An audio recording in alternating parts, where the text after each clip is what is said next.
Dear students, पिछले कई महीनों से कोरोना के कारण और फिर अपनी बेरोजगारी, समाज, उसके बाद सरकार की उपेक्षा, कई सारे ऐसे कारण होते हैं जो छात्रों को कहीं ना कहीं परेशान करते हैं, नेगेटिविटी से भर देते हैं।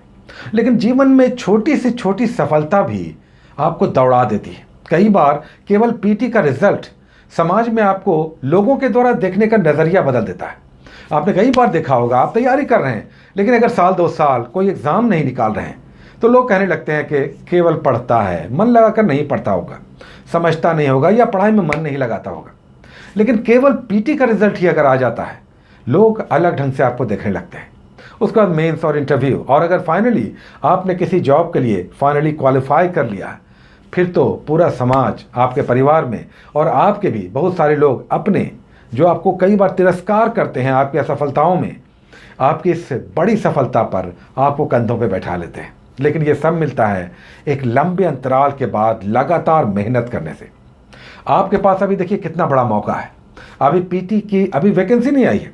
67th की अगर बात करें तो इसकी वैकेंसी भी नहीं आई है। जुलाई के आसपास, अगर कैलेंडर को माने बीपीएससी के, तो जुलाई के आसपास इसकी वैकेंसी आएगी। अक्टूबर में इसका पीटी का एग्जाम होगा और नेक्स्ट ईयर जनवरी या फरवरी के आसपास इसका मेंस होगा। उम्मीद है कि मई जून के आसपास नेक्स्ट ईयर इसका फाइनल रिजल्ट आ जाए। यानी अभी अगर माने तो मोटे तौर पर 1 साल है। लेकिन ये 1 साल बड़ा पीड़ादायक है। इतने लंबे समय को, 365 दिनों को झेलना भी बहुत बड़ी चुनौती है। आप कितने तैयार हैं? इस 365 दिन, 360 डिग्री अगर माने एक वृत्त है, पूरा 365 दिन पूरी पृथ्वी एक चक्कर सूर्य का लगाएगी, एक लंबा अंतराल। आप कितने तैयार हैं? और अगर आप तैयार हैं, आपके अंदर पेशेंस है, इस बीच बहुत सारे लोग बीमार पड़े हैं, बहुत सारे लोग बेरोजगार हैं, बहुत सारे लोग ताने सुन रहे हैं, लेकिन सबका एक इलाज है और वो इलाज है आपका पहले पीटी, फिर मेंस, फिर इंटरव्यू और फाइनली एक रिजल्ट। उसके बाद पूरा समाज आपको एक अलग नज़रिए से देखेगा। पूरा समाज बदल जाएगा आपके लिए। जो आज आपको तिरस्कार कर रहा है, तिरस्कृत कर रहा है, आपको कह रहा है कि किसी काम का नहीं है, लेकिन हमें पता है कि आप जैसे छात्र कितने बड़े काम के हैं। क्योंकि एक बार अगर आपने ठान लिया तो आप रुकने वाले नहीं हैं। आप में से बहुत सारे लोग हम जानते हैं, अगर दिमाग में घुस गया कि पढ़ना है, पढ़ना है, पढ़ना है, तो हम जानते हैं कि आप 14-14, 12-12, 18-18 घंटे वाले भी हैं। हमने ऐसे बहुत सारे छात्रों को देखा है जिसने 14 घंटे, 16 घंटे लगातार मेहनत किया है, कई दिनों तक, इवन महीनों तक, और सफलताएं भी पाई है। आपके लिए भी मौका है, चूकना नहीं है। जितनी भी तरह की नेगेटिविटी है, चाहे वो बीमारी के कारण हो, चाहे कोरोना या बेरोजगारी या सरकारी उपेक्षा, सबका अंत होगा और सबका अंत एक बड़ी सफलता से होगा। वो सफलता आपके अपने हाथ में है। लगे रहना है। अभी पीटी होगा, वैकेंसी आएगी, इसी तरह से हम लोग आगे बढ़ते रहेंगे और बड़ी सफलताएं अर्जित करेंगे। चलिए आज के टॉपिक्स पे आते हैं। आज का टॉपिक, सबसे पहले हम लोग फ्रीडम स्ट्रगल कर रहे हैं, जिसमें बॉक्स में दिया हुआ फैक्ट्स कर रहे हैं।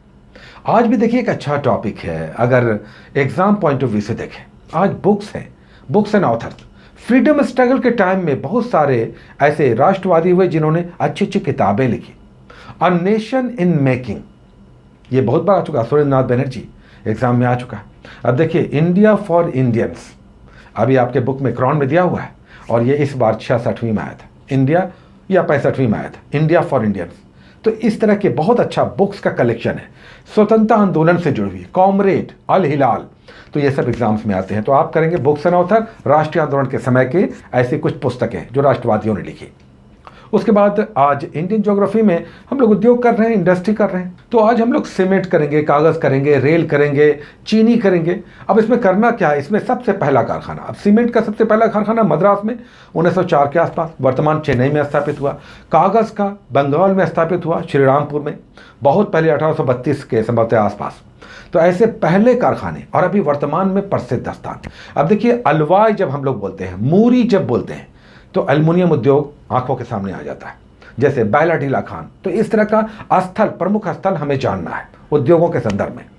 उसके बाद हम लोग इंडियन पॉलिटी करते हैं। इंडियन पॉलिटी में आज है सुप्रीम कोर्ट, हम लोग न्यायपालिका में आज इन कर रहे हैं। यानी आर्टिकल 124 भाग 5, आर्टिकल 124, 124 गांठ में बांध लीजिए।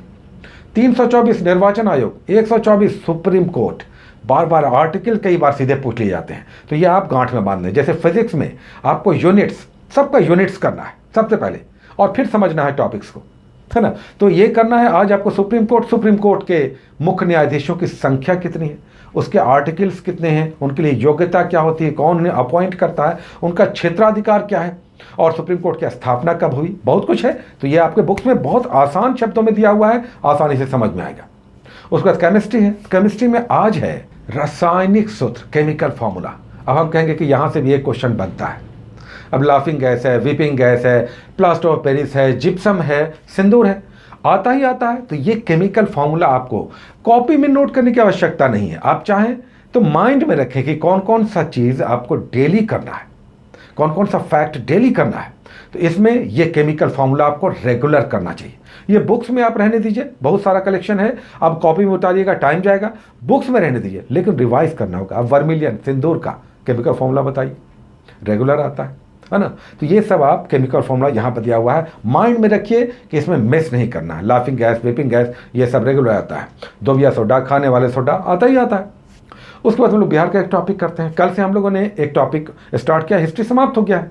अब हम लोग इंडियन पॉलिटी कर रहे हैं बिहार के कंटेक्स्ट में। आज का टॉपिक देखिए कितना अच्छा है। आज हम लोग राजव्यवस्था स्टार्ट कर रहे हैं। इसमें राज्यपालों से संबंधित बहुत महत्वपूर्ण प्रावधान है। अब देखिए राज्यपाल का पद कब आया। सबसे पहले अगर माने 1912 में बिहार अलग हुआ बंगाल से, राज्य के रूप में आया, तब लेफ्टिनेंट गवर्नर का पद आया। सबसे पहले लेफ्टिनेंट गवर्नर, राज्यपाल नहीं, उपराज्यपाल, लेफ्टिनेंट गवर्नर। सबसे पहले कौन थे? चार्ल्स स्टुअर्ट बेली, 1912। उन्हीं के नाम पर पटना का बेली रोड है। चार्ल्स स्टुअर्ट बेली सबसे पहले उपराज्यपाल, राज्यपाल नहीं। 1919 के एक्ट में राज्यपाल का पद आया। तब सबसे पहले 1920 में राज्यपाल, गवर्नर, बिहार के गवर्नर बने। अभी तक बंगाल के प्रभाव में थे, इसलिए उपराज्यपाल। अब बिहार का एंटिटी अपना बना, अपनी हस्ती बनी। 1919 के एक्ट में अधिकार दिया गया, बिहार को अपना अस्तित्व दिया गया और राज्यपाल का पद दिया गया, फुल गवर्नर। पहले गवर्नर कौन बने? एसपी सिन्हा, सत्येंद्र प्रसन्न सिन्हा, 1920। उसके बाद 1937 में जब बिहार में पहला मंत्रिमंडल बना तो हैरिस थे, मॉरिस थे सबसे पहले। उसके 1947 में जब स्वतंत्रता मिली तब बिहार के राज्यपाल जयराम दास, दौलत राम। तो ये सब बड़ा अच्छा दिया हुआ है यहाँ पर, इससे भी क्वेश्चंस आते हैं। तो बिहार का भी हो गया। और फिर करंट अफेयर्स आपका दिया हुआ, आप समाप्त होने पर है, तो ये करंट अफेयर्स आप कर ले। शानदार टॉपिक्स आपका 24 घंटे का हो गया। Take care.